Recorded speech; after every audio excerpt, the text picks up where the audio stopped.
हमारे इस channel Hema TV को लाल button दबाकर सब्सक्राइब करें और घंटी का बटन दबा दें ताकि हर वीडियोस की नोटिफिकेशन आप तक जल्द से जल्द पहुंच सके। धन्यवाद।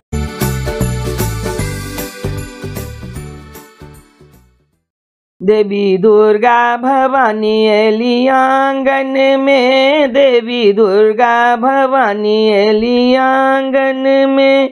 आंगन में है मैया आंगन में, आंगन में है मैया आंगन में, देवी दुर्गा भवानी एली आंगन में, देवी दुर्गा भवानी एली आंगन में। चंदन चौकी माँ के आसन लगाए ब, चंदन चौकी माँ के आसन लगाए ब, सोने सुराही गंगा जल लाए ब,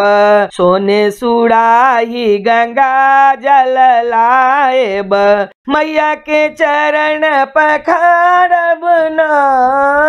मैया के चरण पखारब ना, देवी दुर्गा भवानी एली आंगन में, देवी दुर्गा भवानी एली आंगन में, आंगन में है मैया आंगन में, आंगन में है मैया आंगन में, देवी दुर्गा भवानी एली आंगन में, देवी दुर्गा भवानी एली आंगन में। सोने के परात में 56 मेवा, सोने के परात में 56 मेवा, रुचि रुचि मैया के भोग लगाए ब, रुचि रुचि मैया के भोग लगाए ब, रस रस बेनिया डोलाए बना,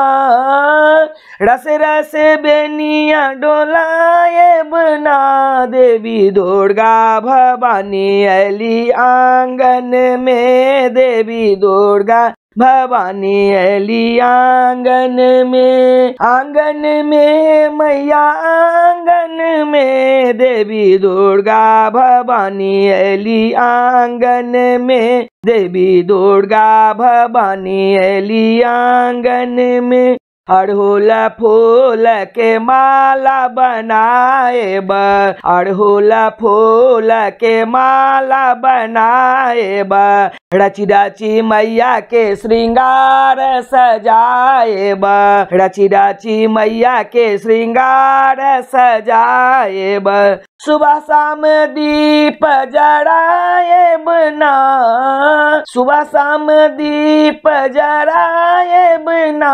देवी दुर्गा भवानी एली आंगन में, देवी दुर्गा भवानी एली आंगन में, आंगन में है मैया आंगन में, आंगन में है मैया आंगन में, देवी दुर्गा भवानी एली आंगन में, देवी दुर्गा भवानी एली आंगन में। करजोड़ी मैया के दुखड़ा सुनाए ब, करजोड़ी मैया के दुखड़ा सुनाए ब, विपत्ति परल मैया जल्दी उबारू, विपत्ति पड़ल मैया जल्दी उबारू, सेवक चरण लगा लिया ना, सेवक चरण लगा लिया ना, देवी दुर्गा भवानी एली आंगन में, देवी दुर्गा भवानी एली आंगन में, आंगन में है मैया आंगन में, आंगन में है मैया आंगन में, देवी दुर्गा भवानी एली आंगन में, देवी दुर्गा भवानी एली आंगन में, देवी दुर्गा भवानी एली आंगन में।